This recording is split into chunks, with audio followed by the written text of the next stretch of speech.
બાળકોના મોબાઈલ વ્યસન માટે શું એમના માતા-પિતાઓ જવાબદાર છે?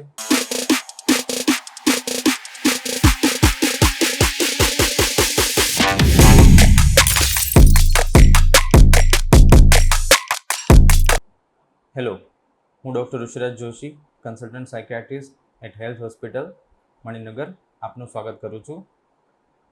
આજે અને આજકાલ આપણી આસપાસના વાતાવરણની અંદર અને આપણા આસપાસની સોસાયટીમાં આપણે જોઈએ છીએ કે બાળકો અને એમના માતા-પિતાઓ સાથે જ્યારે કોઈ પ્રસંગોપાત ભેગા થાય છે અથવા તો કોઈ સોશિયલ ઇવેન્ટ્સમાં કે કોઈ એવી સોશિયલ જગ્યા પર મળતા હોય છે ત્યારે, જેમ કે રેસ્ટોરન્ટ છે, કોઈ એવી ક્લબ છે, ત્યારે બાળકોને જ્યારે એમના માતા-પિતાઓ એમનો મોબાઈલ ફોન આપી દેતા હોય છે. બાળકો એમના મોબાઈલ ફોનની અંદર જાતની ભાતની વસ્તુઓ જોતા હોય છે અને દરેક વસ્તુઓ જે છે એમને રોમાંચિત કરતી હોય છે. નાનું બાળક જ્યારે રોમાંચિત થાય છે ત્યારે એને એના શરીરમાં અને એના મનની અંદર ડોપામિન નામના એક દ્રવ્યનો સ્ત્રાવ થાય છે. આ ડોપામિન ખાસ કરીને પુખ્ત વયના વ્યક્તિઓમાં એક રિવોર્ડ તરીકે કામ કરે છે. રિવોર્ડ એટલે કે લાલચ. લાલચ એટલે કે એ વસ્તુ વારે વારે કરવા માટે માણસને ઉત્તેજના આપવા માટેનું એક માધ્યમ કે એક સંદેશો. જ્યારે બાળકને આ ઉત્કંઠા વધે છે, કે આ લાલચ જાગે છે, કે આ રોમાંચ પેદા થાય છે, એ રોમાંચ બાળકને વારંવાર મોબાઈલ સાથે ચીપકી રાખે છે અને એ વારંવાર એ મોબાઈલનો ઉપયોગ કરવાનું લાંબો સમય સુધી ચાલુ રાખે છે.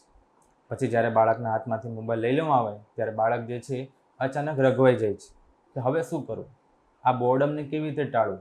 કેમ કે રમતગમત, લોકો સાથે હસી મજાક, બીજા બાળકો સાથેની ખેલકૂદ એ બધું બાળક ભૂલી ચૂક્યું હોય છે. એની માટે ખાલી એક જ વસ્તુ જરૂરી હોય છે, મોબાઈલ, મોબાઈલ અને મોબાઈલ. પણ જ્યારે મોબાઈલ ફોન લઈ લેવામાં આવે ત્યારે જે છે એ બાળક ચીસો પાડે, ગુસ્સો કરે, ટેન્ટ્રમ થ્રો કરે, ભાંગફોડ કરે, નીચે આળોટવાનું ચાલુ કરી દે, મમ્મી પપ્પાને મારપીટ કરે. આ બધા લક્ષણો જ્યારે બાળકના મોબાઈલ ફોન એના હાથમાંથી ખેંચી લેવામાં આવે છે ત્યારે પેદા થતા હોય છે. અને આ જ લક્ષણો આગળ જતાં બાળકને તામસી વૃત્તિવાળો બનાવે છે. બીજી વસ્તુ કે આ માત્ર સામાન્ય લક્ષણો નથી, આ લક્ષણો છે ડોપામિનના વિડ્રોલના, એટલે કે વ્યસનના. જ્યારે કોઈ વ્યસની વ્યક્તિ જે છે એ વારંવાર એકનું એક વ્યસન કરતો હોય છે ત્યારે ધીરે ધીરે એ વ્યસનની તીવ્રતા અને એનું કોન્સન્ટ્રેશન એટલે કે એની જે ડ્યુરેશન જે છે એ વધતી જાય છે. અને જેમ જેમ આગળ વધે છે એવી જ રીતે વ્યસની વ્યક્તિ જે છે એ જે તે દ્રવ્યનું વ્યસન કરતો હોય છે એ વ્યસન જે છે એના પર હાવી થવા માંડે છે. પછી જ્યારે એ વ્યસન ના મળે ત્યારે એને હાથ પગમાં ધ્રુજારી આવે, ઊંઘ ઉડી જાય, ગભરામણ થાય, બેચેની થાય, મન ઉદાસ રહે, ચીડિયો સ્વભાવ થઈ જાય, ભૂખ ઓછી થઈ જાય, ઊંઘ ઉડી જાય. આ બધી ઘટનાઓ, આ બધી તકલીફો, આ બધા લક્ષણો જોવા મળતા હોય છે. સેમ આવા જ લક્ષણો જ્યારે મોબાઈલ અને ઇન્ટરનેટનું વ્યસન ધરાવતા બાળકોમાં અથવા તો યુવાનોમાં બી જોવા મળતા હોય છે. જ્યારે એ લોકોને ઓનલાઈન ગેમિંગ્સ કે ઓનલાઈન ચેટ છે કે કોઈ એવા સોશિયલ મીડિયા છે, ઇન્સ્ટાગ્રામ છે, ફેસબુક છે, વોટ્સએપ છે, આ બધી વસ્તુ ઉપર જ્યારે જે છે એ લોકોને લાઇક્સ અને શેરમાંથી જે એક ડોપામિનનો બૂસ્ટ મળતો હોય છે અને એ સડનલી જ્યારે એમનો ખતમ થઈ જાય છે ત્યારે બી એમને આ પ્રકારના વિડ્રોલ્સ આવતા હોય છે. તાજેતરનું જ આપણે ઉદાહરણ જોઈ લઈએ તો જંતર મંતર પર જે ઘટનાઓ બની એમાં જે છે સોશિયલ મીડિયા જે અકાઉન્ટ્સ હતા એ ગવર્મેન્ટે જે છે એ લોકોના ડિસ્કનેક્ટ કરી નાખ્યા, સસ્પેન્ડ કરી નાખ્યા. તો બાળકોને જે છે એમના કારકિર્દી કરતાં એમનું ઇન્સ્ટાગ્રામ અકાઉન્ટ ડિલીટ થયું કે સસ્પેન્ડ થયું એના પર વધારે દુઃખ હતું. તો આવું આપણા સમાજમાં કેમ થઈ રહ્યું છે? એની માટે આપણે આપણા સમાજને ફરીથી જાગૃત કરવાની જરૂર છે. એમને પુસ્તકો તરફ વાળવાની જરૂર છે.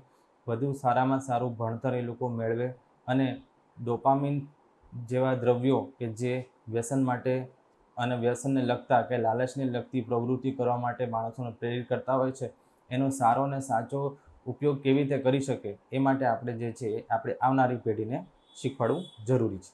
આપણે આપણા બાળકોને આ વ્યસનમાંથી છોડવા માટે શું કરવું જોઈએ? સૌથી પહેલી વસ્તુ છે કે ટાઈમ લિમિટ. બાળકને વ્યવસ્થિત સમજાવવો જોઈએ અને એમને એક પૂરતો સમય મર્યાદા આપવીની જરૂરી છે. આ વ્યસન જે છે એકદમથી છૂટે એવું નથી. એટલે બાળકને એક સ્ક્રીન ટાઈમ પ્રોવાઈડ કરતી એપ્લિકેશન્સ છે અથવા તો એને જે છે એ માટેની અવેરનેસ ફેલાવવી જરૂરી છે કે જેમાં બાળકને એક સ્પેસિફિક સમય આપવામાં આવે કે આટલાથી આટલા સમય દરમિયાન જ એને જે છે એ મોબાઈલ ફોનનો ઉપયોગ કરવાનો છે. બને ત્યાં સુધી એને જે છે બીજી બધી પ્રવૃત્તિઓ છે, જેમ કે ચેસ છે, લૂડો છે, અમુક એવી જે આઉટડોર ગેમ્સ છે, ક્રિકેટ છે, વોલીબોલ છે, ફૂટબોલ છે, એ બધી ગેમ્સ માટે જે છે એને ફિઝિકલી અને મેન્ટલી પ્રિપેર કરવો જોઈએ અને એની માટે એને પ્રોત્સાહન આપવું જોઈએ. ચોથી વસ્તુ કે ડિસ્ટ્રેક્શન અથવા તો ડિસ્ટ્રેક્ટ કરતી નોટિફિકેશન્સ, બરાબર, અને જે એપ્લિકેશન જે છે વારંવાર બાળકને મોબાઈલ માટે ખેંચી લાવતી હોય છે, એમને અનઇન્સ્ટોલ કરાવવી જરૂરી છે અને એમના પર કેપ મૂકવી ખાસ જરૂરી છે.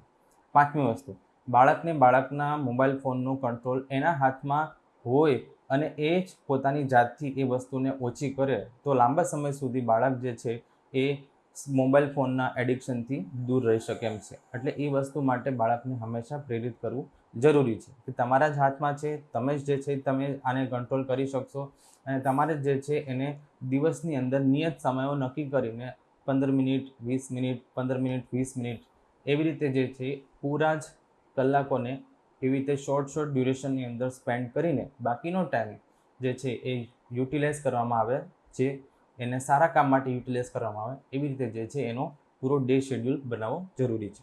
આ બધી પ્રવૃત્તિ કરવાથી જે છે બાળક ઇન્ટરનેટ અને મોબાઈલના વ્યસનમાંથી મુક્ત થઈ શકે છે.